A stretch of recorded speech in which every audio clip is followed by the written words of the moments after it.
Bueno, eso fue un acercamiento muy cuidadoso y detallado a un periodo que es efectivamente muy complejo de inicios del siglo XX, en donde no estamos hablando, y esto es importante recordarlo, no estamos hablando de la teoría de la vanguardia histórica de Burger, sino estamos hablando de algo que ya fue señalado en su momento por John Elderfield, que es que para los poetas rusos la revolución comenzó con ellos y no en 1917.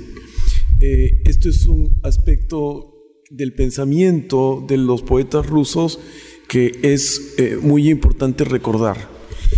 La teoría de la vanguardia histórica justamente, evita ese periodo previo y comienza con el constructivismo y luego el productivismo. Es decir, elige empezar, digamos, hacia 1918 con el final de la Primera Guerra Mundial, y luego en los 20s con la noción justamente del artista participando de las asambleas en las fábricas como ideal, ofreciendo sus diseños para la realización de distintos objetos, artículos, herramientas, que es una de las, características del periodo del productivismo. Lo que ha sintetizado Alan Poma, por más que la dificultad conceptual sea grande, es precisamente esa efervescencia en donde los poetas pensaron, imaginaron cambiar el mundo con la poesía, pero sobre todo cambiar la poesía, en primer lugar, hacerla algo más puro, digamos, y no en el sentido de la discusión entre puros y sociales, como en el Perú, sino en el sentido de puros en su acercamiento a la característica básica del lenguaje, que es el sonido. Yo lo que quería era cerrar sintetizando la ubicación de Toti dentro de el videoarte del siglo XX, sobre todo si pensamos en el cambio que Toti hace del cine al videoarte. Lo que es interesante es que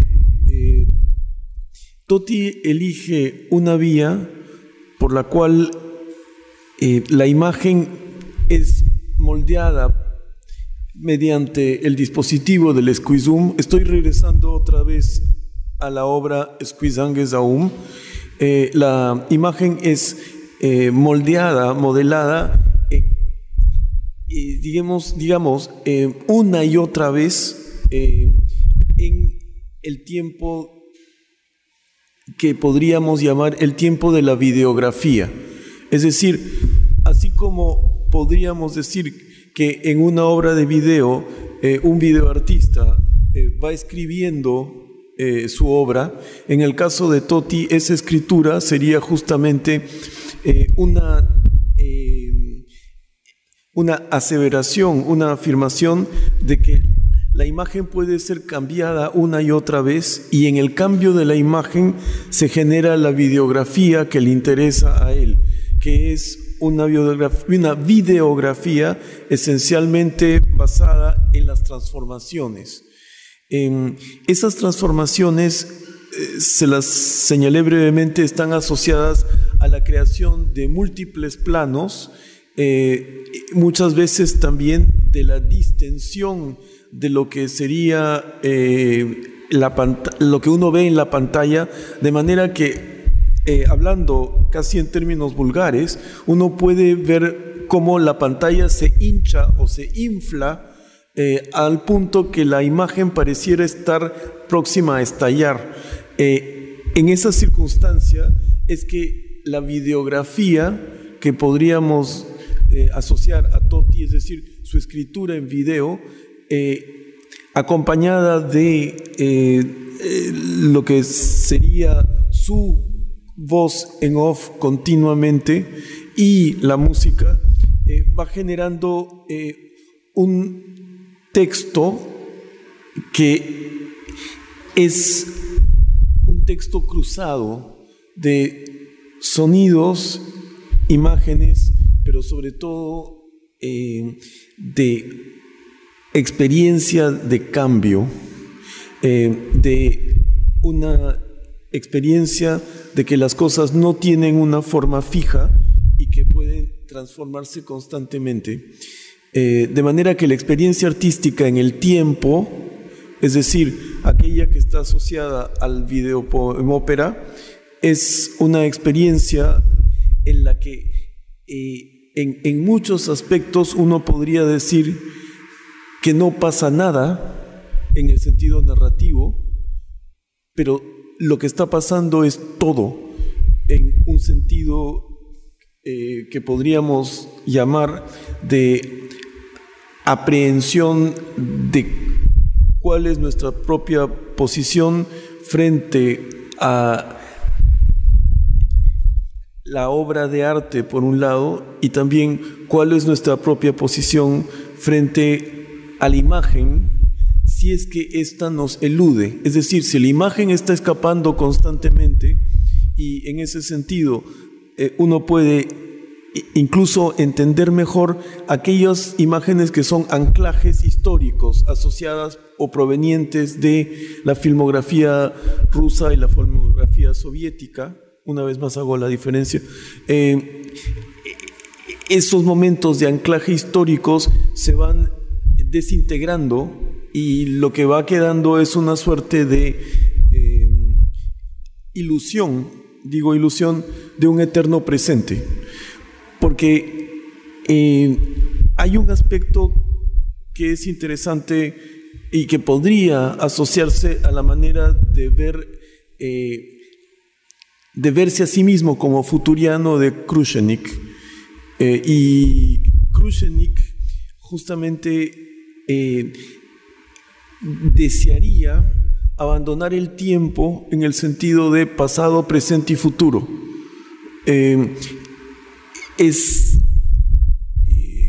algo que si pudiésemos justamente imaginar apenas, estaríamos viviendo en una suerte de presente continuo, digamos, para ponerle un tiempo, lo cual en muchos aspectos traiciona su idea de que no se piense más en pasado, presente y futuro.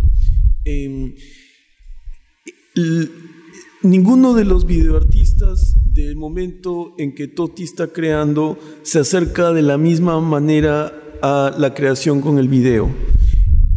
¿Por qué? Porque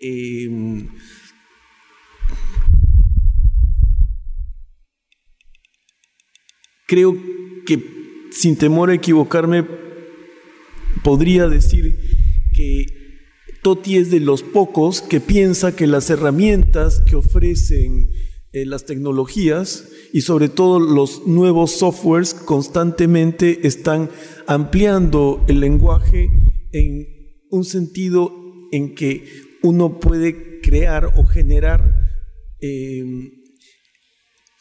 experiencias que no solamente son estéticas, sino que son cognitivas de una manera diferente. Es decir, si lo que vemos ante nuestros ojos está constantemente mutando y sobre todo abandona la calidad de instancia cierta, esa creación que va transportándonos a espacios diferentes a los habituales, hecha en el medio del video, se convierte, por así decirlo, en algo que se erige frente a la experiencia que tenemos de la televisión en el día a día.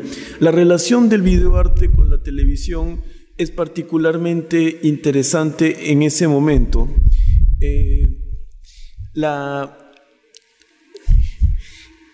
el hecho de que Toti utilice el Squeezoom, que era un dispositivo para la televisión comercial, y que busque proyecciones enormes, es de por sí una toma de posición y toma de distancia frente al uso habitual del video.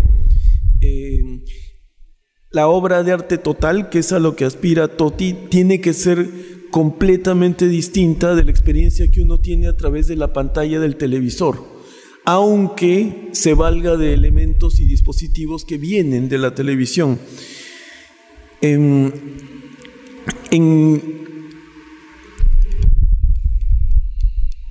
Solamente para recordarles puntualmente la situación con el video, Toti se ve liberado por la aparición de los videoproyectores, porque todo el videoarte previo a 1980 necesariamente tenía que apoyarse en el aparato monitor de televisión. Toti comienza a crear su transición del cine al video, se da justamente cuando aparecen los primeros proyectores. Y él se interesa profundamente en proyectores que le permitan hacer estas proyecciones inmensas. La diferencia es crucial porque piensen ustedes la imagen de video asociada a un objeto con volumen como es el televisor, el monitor de televisión. Eso es completamente distinto a la proyección, que lo que hace es virtualmente pinta en la pared por un momento que podríamos llamar efímero. La proyección en la pared, es decir, si se quiere, la constatación de que la imagen en video puede ser absolutamente libre, es algo que surge con la década de 1980. Previo a eso, todas las videoinstalaciones, todas las presentaciones de video en sala, y ahí ustedes tienen la obra entera de Nam June Paik, por ejemplo, o la de Wolf Vostell. Toda esa obra depende de la presencia del monitor de televisión. Incluso, por ejemplo, los alemanes tienen un término que es muy interesante, que es el de videoescultura. La videoescultura se apoya justamente en el aparato de televisión. Entonces, por ejemplo, una carcasa de televisor es algo que en el contexto de pensar los años de creación artística con el video pertenece al periodo de la videoescultura, estrictamente, aun cuando no haya imagen televisiva de por medio o imagen asociada a el video como creación. Pensemos también cómo las cosas cambian rápidamente, porque en un primer momento tanto Vostell como Paik, estamos hablando de los años 59, 60, 61, producen su trabajo de videoarte filmándolo en película de 16 milímetros.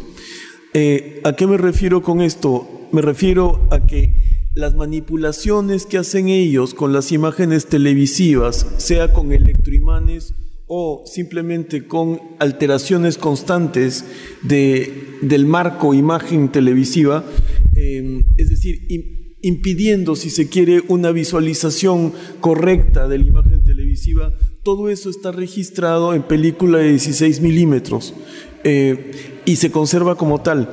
La Portapak de Sony, que es la primera videograbadora portátil, aparece en 1964 y Nam June Paik es probablemente el primer videoartista connotado que utiliza una videograbadora portátil para hacer obras. Eso es una diferencia sustancial.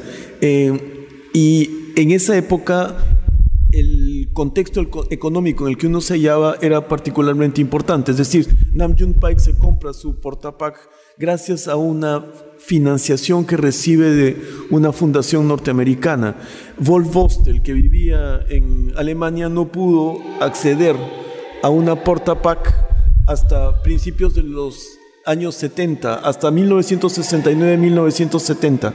En el caso del videoarte, lo que está disponible, sea como dispositivo tecnológico, sea como software digital, son elementos clave para el siguiente paso en la creación artística. Y esa es una de las características de los nuevos medios. Entonces, por eso es que tenemos que recordar que lo que potencia la obra de Toti y lo que le atrae, por ejemplo, de poder aludir al Zaum y sobre todo, por ejemplo, en este caso concreto, a Zanguesi, que es una obra en particular de Klevnikov para teatro, es que justamente Zanguesi se llama una super saga en 20 planos. Eso implica una posibilidad de imaginarse a sí mismo como un creador en constante mutación también, que es parte de la utopía de Toti. Ahora, es muy importante que imaginemos esa mutación ligada a un sentido lúdico. Es crucial. Así como Toti todo el tiempo está inventando nuevas palabras, creando neologismos, y todo el tiempo está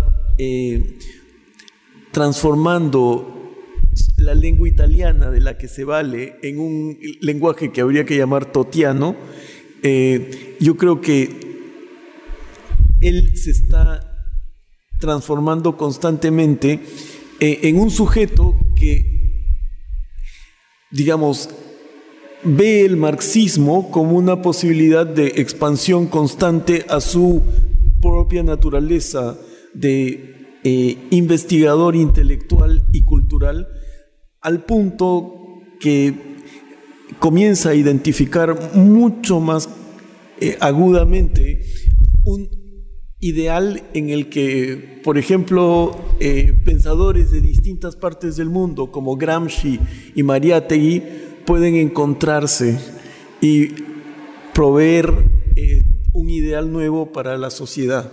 Es una visión que por momentos pareciera esfumarse de nuestro contexto habitual, pero precisamente situaciones como las que provee la Casa de la Literatura de poder presentar algo de la obra de Toti hace posible que el espíritu regrese y nos inspire en la medida en que estemos dispuestos o abiertos a recibirlo. Yo quisiera en este momento abrir la mesa a preguntas que puedan ustedes tener. Miren, yo les quiero decir una cosa nomás, disculpen, sí, solamente la última.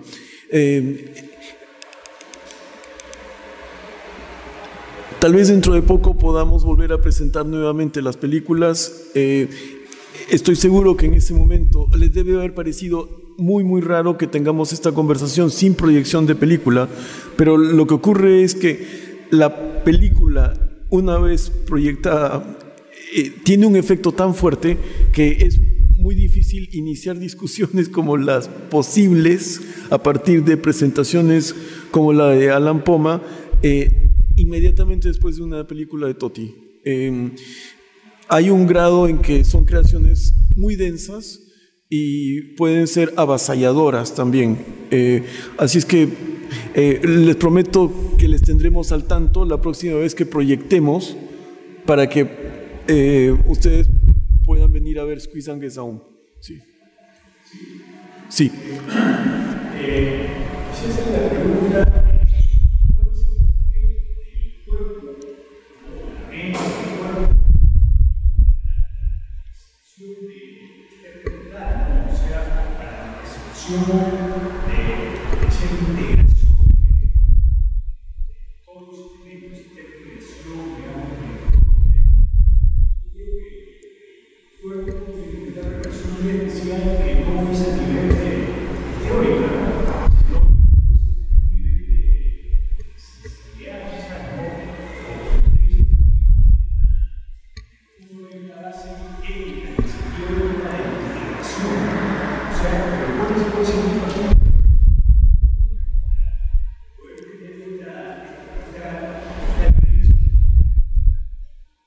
Bueno, yo creo que es algo de lo que es difícil hablar, pero vamos a ponerlo de esta manera. En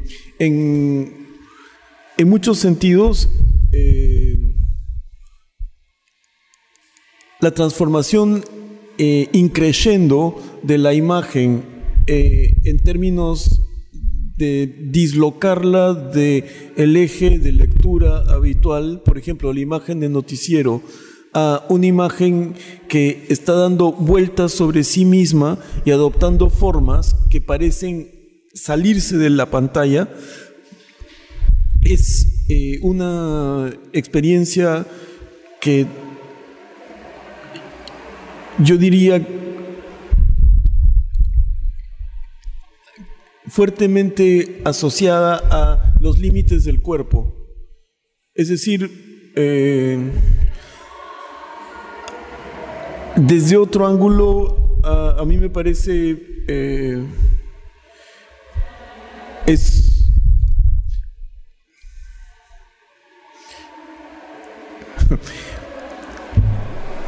según lo que pasa es que tiene también que ver con ciertas formas de entender el video que se dan previamente en el contexto europeo. Por ejemplo, Vostell postula que el televisor, el aparato televisor, es el centro de la casa, así como el hogar, que era el fuego que ardía en el corazón de la casa, representaba también un centro en torno al cual se organizaba la vida familiar. Por ejemplo, para países de clima frío eso es un hecho. Para Vostell, el televisor era simbólicamente el nuevo hogar de una casa. Es decir, el nuevo punto en torno al cual se sentaba y se organizaba la vida familiar. Estamos pensando en los años 60, que es cuando él dice algo así. Lo que ocurre es que la imagen televisiva, en ese sentido, lo que genera es como una especie de normalización de la vida diaria, que es una normalización muy extraña, porque a través de la televisión entra el mundo exterior por completo a un espacio que es privado. El cuerpo en esas circunstancias pasivamente, digamos, vive la experiencia. Pero con el trabajo de artistas del video como Toti, lo que ocurre, sobre todo cuando se niega a la imagen su función habitual, lo que ocurre es que hace muy consciente de las propias limitaciones del cuerpo y de la inmovilidad muchas veces en las que uno se pone frente a los dispositivos tecnológicos. A mí, por ejemplo, me parece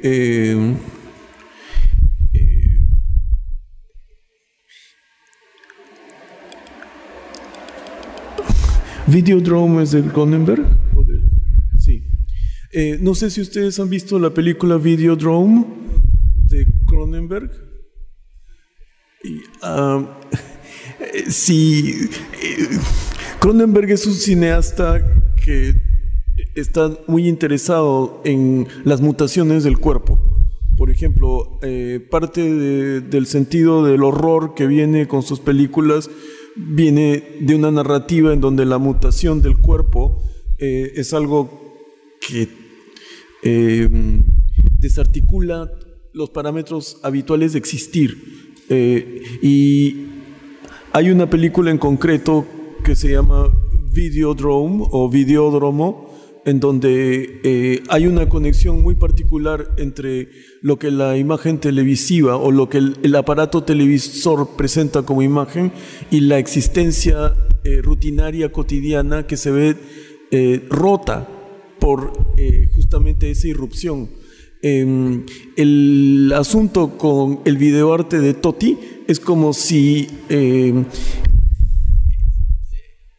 la barrera que separa a la imagen que uno ve en la pantalla como un producto controlado, y nosotros, esa barrera se rompe.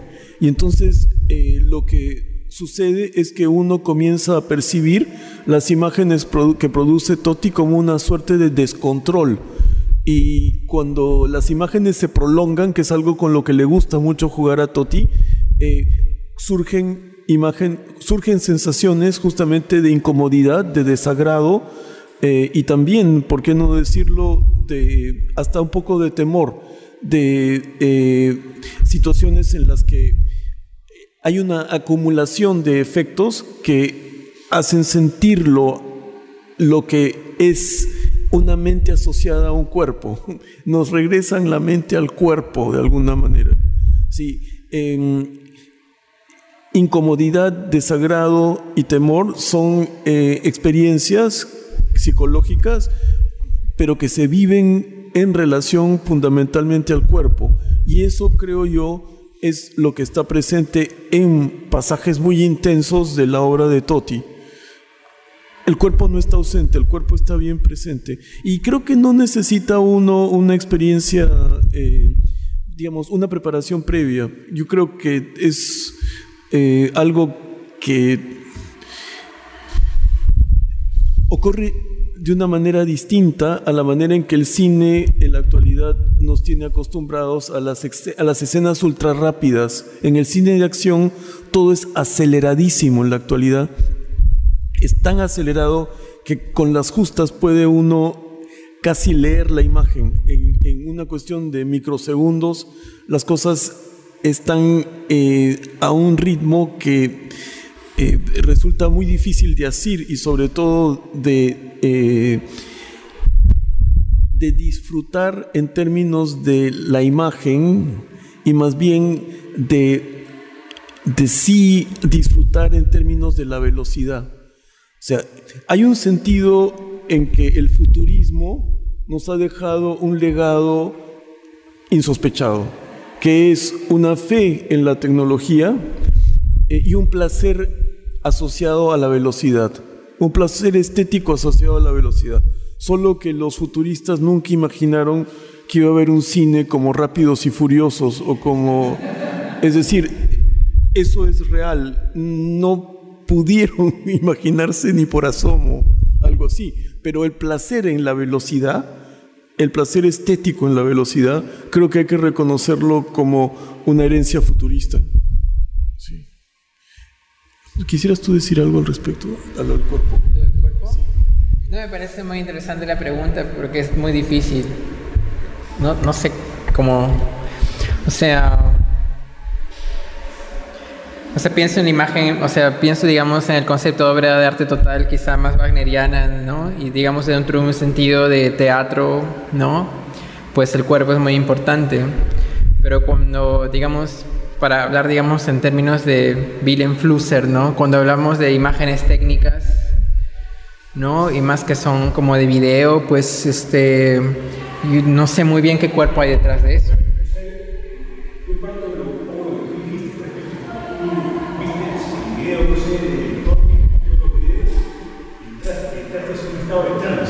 Sí.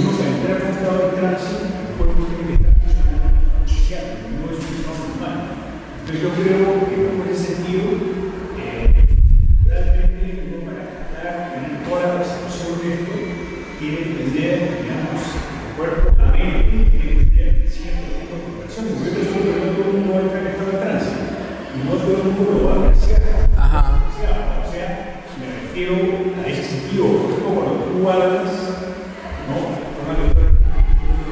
Bueno, cuando tú hablas, por ejemplo, de una palabra, una M, francesa, y puedes encontrar muchas cosas. Sí. También eso lo puedes tener, lo puedes percibir porque el cuerpo es una forma, ¿no? O sea, a eso me refiero. O sea, yo creo que tiene naturalmente una sensibilidad especial, ¿no? O sea, en el sentido de una sensibilidad integradora, bueno, artista. Sí, claro, tú me dices el cuerpo y pienso, digamos, sí. Es que este tipo de cosas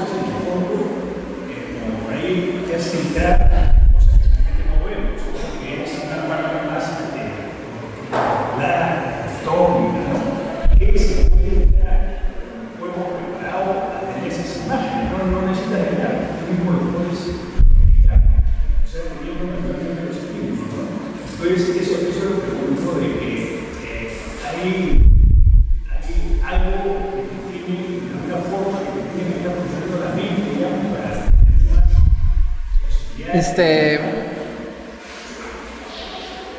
Sí, o sea, lo que pasa es que cuando hablas de una obra de videoarte, pues pienso, digamos, en la videopoema ópera, y claro, es como más o menos un remix digo remix, pues son como imágenes sacadas de las películas de revolucionarias rusas, ¿no? Y ahí vemos a Elita, por ejemplo, y vemos el trabajo de los cuerpos que ahí tenían, de hecho, influenciados por Meyerhold, seguramente a la hora de sus formas de actuar, ¿no? Pero cuando, digamos, uno se enfrenta, y eso es una visión particular, no estoy tratando de hacer un credo acá, simplemente que cuando uno se enfrenta a una imagen audiovisual, pues como es transmental, ya va dirigido a ciertas partes de tu mente. Supongo que el sonido puede llegar a ciertas partes de tu cuerpo, ¿no? Digamos, la vibración puede llegar a ciertos niveles y creo que eso sí los futuristas rusos lo tenían, bueno, por lo menos Sklevnikov y Khrushchev lo tenían claro, digamos, el poder de la palabra y cómo esa palabra retumba, ¿no? Pero no sé, o sea, lo pienso en donde justamente lo transmental es casi como olvidarse del cuerpo, ¿no? Como trascender el cuerpo, quizá. No sé, ¿entiendes? Como que se vuelve, te olvidas de esto y entras como que en otra dimensión. Sí.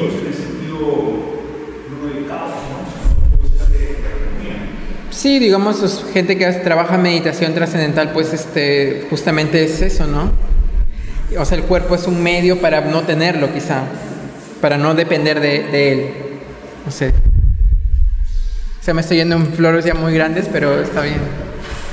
A mí me parece interesante lo que estás preguntando en relación, por ejemplo, a lo que ocurre con aquellos que leen los Klange de Kandinsky. Klange es sonidos, y justamente a Kandinsky lo que le interesaba, entre otras cosas, como a muchos otros de esa época, el pintor Vasily Kandinsky, era la sinestesia, es decir, la situación en donde los sentidos se confunden y uno cree escuchar un color o tocar una nota musical. Esa situación influyó en otra vanguardia histórica que es la que está asociada a Dada.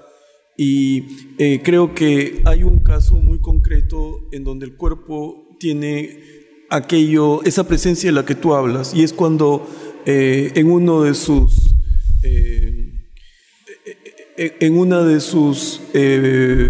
noches del Cabaret Voltaire, Hugo Ball se viste de obispo mágico y entona un poema que es un poema silábico, creo que es Gaji Beri Bimba o algo por el estilo, y entra en un trance que luego describe como haber regresado a su niñez y haberse imaginado en la iglesia escuchando la misa en latín.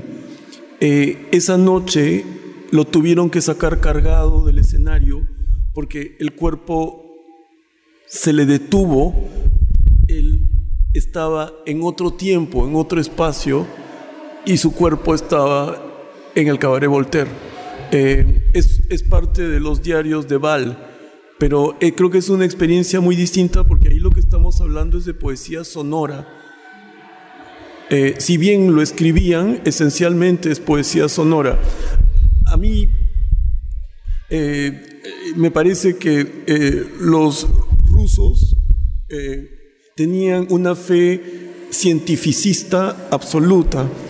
Es algo muy interesante porque, a ver, todas las vanguardias tenían diferencias, pero hay momentos en que se tocan de maneras interesantes. Por ejemplo, André Breton les tenía prohibido a los surrealistas escuchar música. porque la música no tiene forma, y le parecía que en lo amorfo de la música había una cuestión de debilidad mental. Entonces, los surrealistas estaban prohibidos de escuchar música, entre comillas.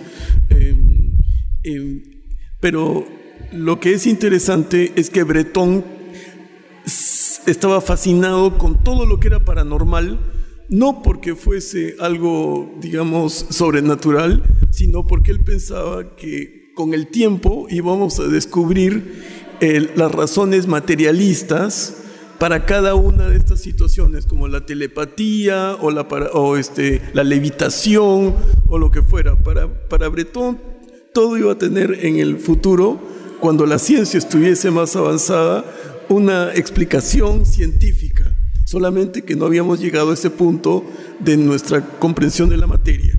Solamente la parte final de Breton, su fascinación con la magia en sus últimos años de vida, se sale un poco de ese cuadro. Pero lo que me ha parecido siempre muy interesante es que si uno tenía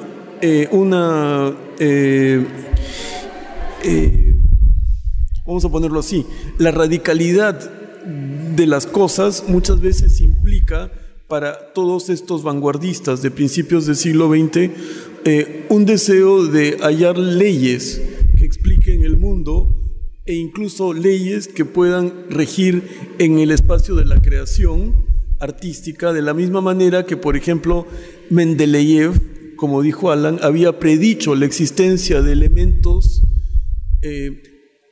en grupos en su famosa tabla periódica. Es decir, lo fascinante de Mendeleev es que Mendeleev predice que, bueno, no se conoce el elemento tal, pero va a ser conocido porque se alinea dentro de este grupo. Y efectivamente eso ocurre. Ese aspecto predictivo de la ciencia fascinaba a las vanguardias. Es una cosa impajaritable. Y creo que en ese sentido la parte final de Klevnikov es muy interesante, su obsesión en el estudio de los números y la idea de que uno puede sintetizar a dos números todo, eso es algo... Claro, exactamente. Bueno, tenemos que parar la sesión ahora, pero prometo que vamos a hacer, o intentaremos hacer próximamente una proyección de Squizangues aún, y esperamos que puedan venir, ¿sí?